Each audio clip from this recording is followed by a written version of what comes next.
In this video, we're going to talk about the Federal Supplemental Educational Opportunity Grant, which I'm just going to abbreviate SEOG.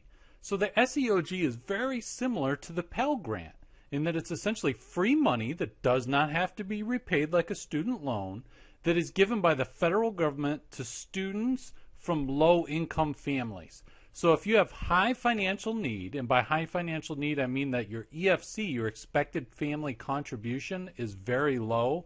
Let's say it's $0 or $1,000. That EFC is very low. You're likely to be eligible for an SEOG grant. Okay, now the SEOG grant, you have to be a citizen or eligible non-citizen in order to be eligible. You also have to be an undergraduate student. So this is very similar to the Pell Grant. However, one major difference from the Pell Grant program is the way that the funds are administered. So it's a first come, first served program.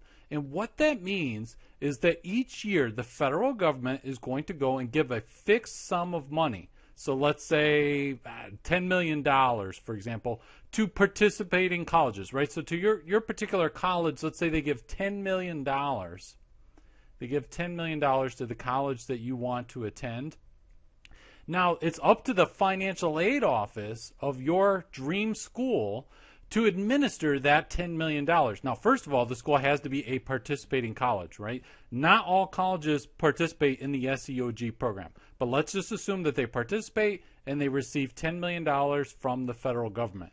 Now, the financial aid office, the people at the financial aid office, they decide how to distribute that $10 million. Now, the money first goes to students with the highest financial need. So if you receive a Pell Grant, you're also very likely to get an SEOG grant as well, because you obviously have high need if you're receiving a Pell Grant. And if you might not receive a Pell Grant and still get some SEOG money. Again, it's at the discretion of the financial aid office and depends on how much they have in funds, right? It's first come, first serve. So that's caused some people to refer to this as campus-based aid, because even though the money is coming from the federal government, it's ultimately the financial aid offices of the colleges that are choosing how to distribute the funds. Now, assuming that you do qualify for an SEOG, you may get from anywhere near from $100 to up to $4,000 annually. So it could be a substantial amount of money. And the money is going to be either applied to your student expenses, or if there's a refund situation, it could just be paid directly to you. Now, there's one major caveat, is that because it's first come, first serve, once the federal government has given that fixed pool of funds to the college, and that money has been given out by the college and the fund runs out, that's it. That's a major difference from the Pell Grant. So with the Pell Grant program, every student who's eligible for a Pell Grant is going to get funding. The federal government will ensure that, right?